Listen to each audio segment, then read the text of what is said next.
जम्मू कश्मीर के रामबन जिले में बारिश और ओलावृष्टि से नुकसान हुआ, जबकि श्रीनगर में ग्वांगवांगियों ने बारिश का स्वागत किया।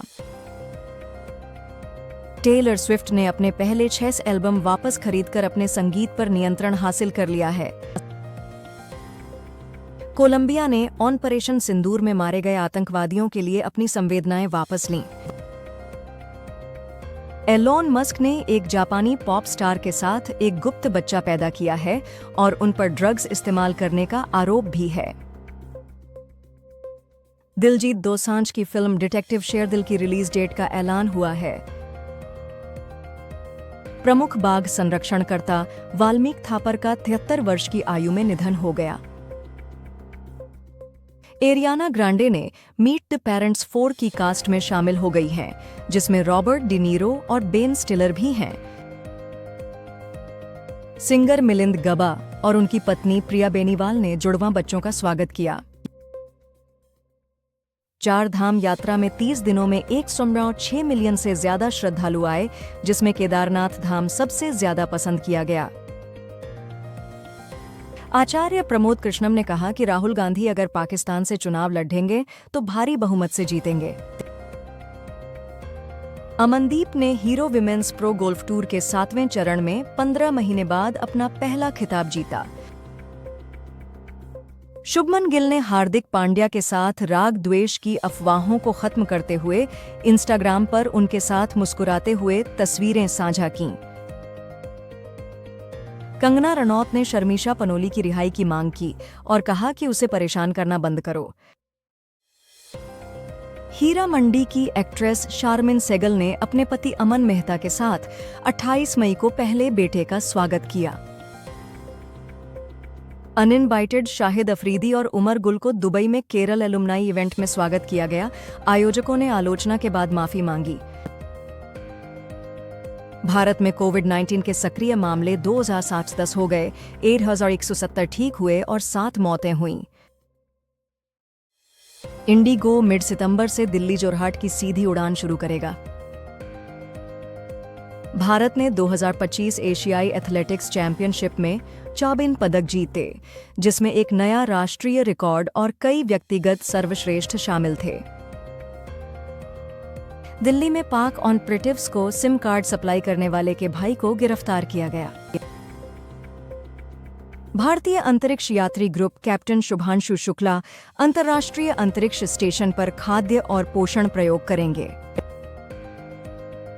ट्रंप ने एक बार फिर कहा कि उन्होंने भारत पाकिस्तान के बीच लड़ाई रोकने में मदद की और व्यापार को बातचीत का तरीका बताया।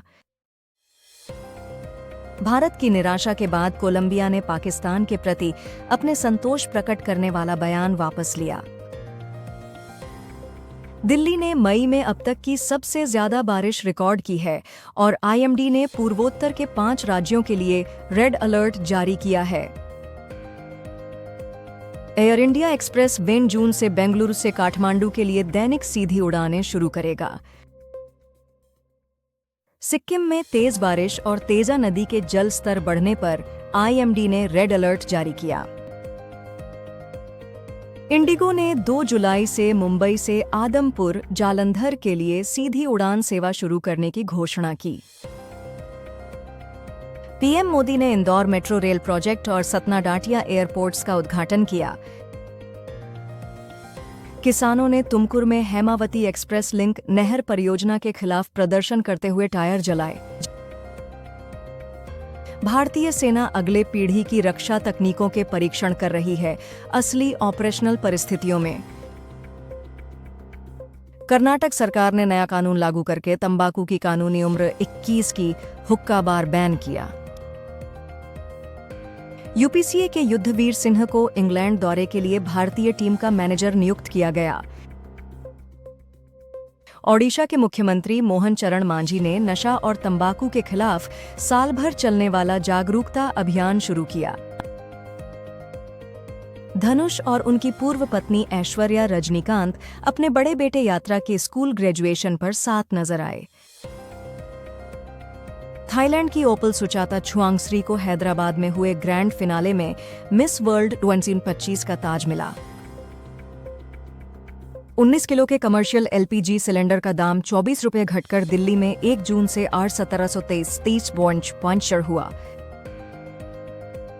ट्रंप ने 4 जून से विदेशी स्टील पर टैरिफ 25% से बढ़ाकर 50% करने की घोषणा की, जिससे व्यापार युद्ध और तेज हो गया। यूएन फंडिंग कमी के कारण 20% स्टाफ कटौती की योजना बना रहा है, जिससे 14,000 पद प्रभावित होंगे। स्मृति ईरानी ने Z+ सुरक्षा के साथ क्योंकि सास भी कभी बहू थी 2 की शूटिंग शुरू की। महाराष्ट्र मंत्री के अनुसार दोहा 200+ मुख्यमंत्री लड़की बहन योजना लाभार्थी सरकारी कर्मचारी पाए गए। फ्रांस, जहां सिगरेट कभी स्टाइल की निशानी थी, अब इसे छोड़ने की कोशिश कर रहा है। भारत ने यूएन ग्लेशियर्स सम्मेलन में कहा कि पाकिस्तान आतंकवाद के जरिए सिंधु जल संधि का उल्लंघन कर रहा है। ईरान ने हथियार ग्रेड के करीब यूरेनियम का भंडार बढ़ाया है, यूएन रिपोर्ट।